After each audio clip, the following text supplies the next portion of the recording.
South Africa is reeling tonight after a shocking new report exposed that billions of rand intended for school infrastructure projects have allegedly been siphoned off by individuals linked to President Sir Ramaphosa's inner circle.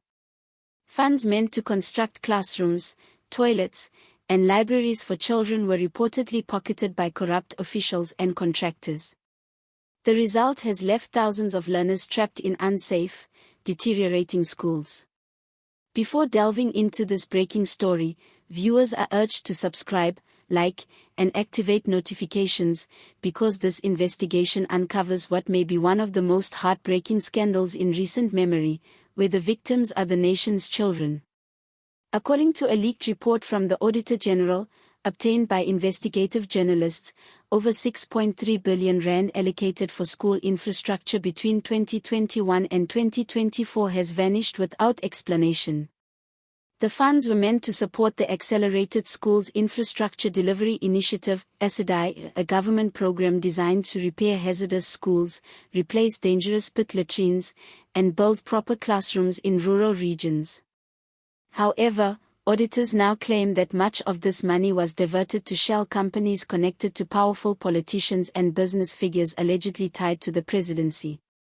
The report describes the scandal as a systemic collapse of accountability, highlighting widespread fraud, manipulated procurement systems, and deliberate cover-ups.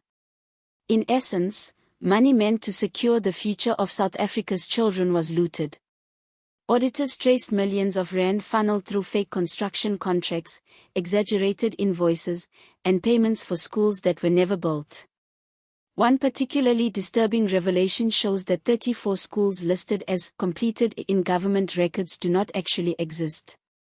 In Limpopo, investigators discovered that a project valued at 120 million rand, officially marked as finalized, was nothing more than a fenced-off empty field. Similarly, in KwaZulu-Natal, contractors were reportedly paid 4 million rand to install modern sanitation systems, yet local parents confirm that their children still use unsafe pit toilets.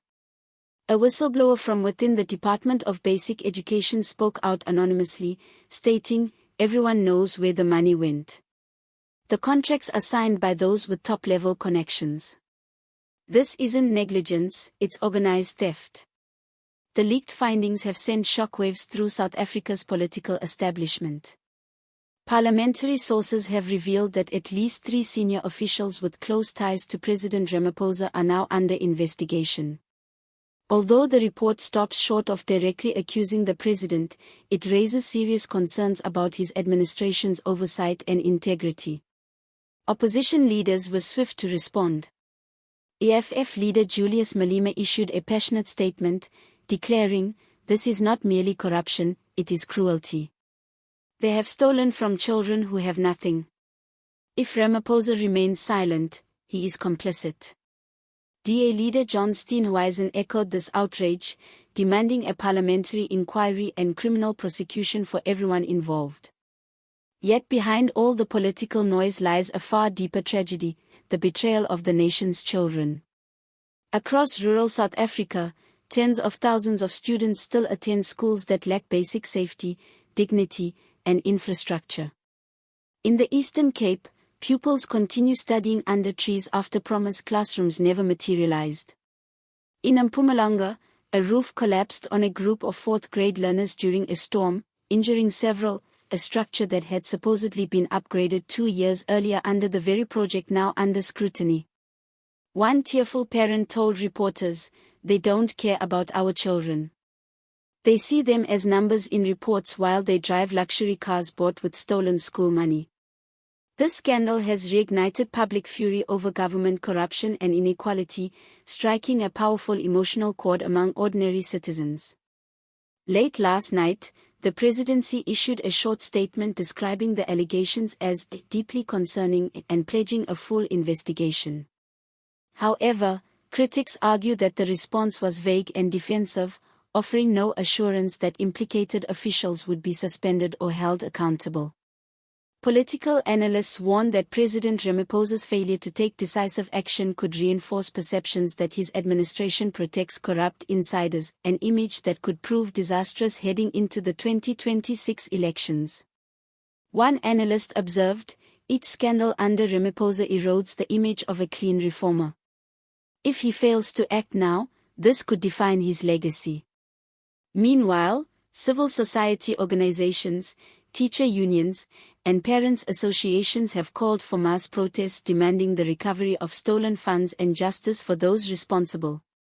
The social media movement #StolenFuture is trending nationwide, with thousands sharing heartbreaking images of broken classrooms, collapsed roofs, and unfinished construction sites.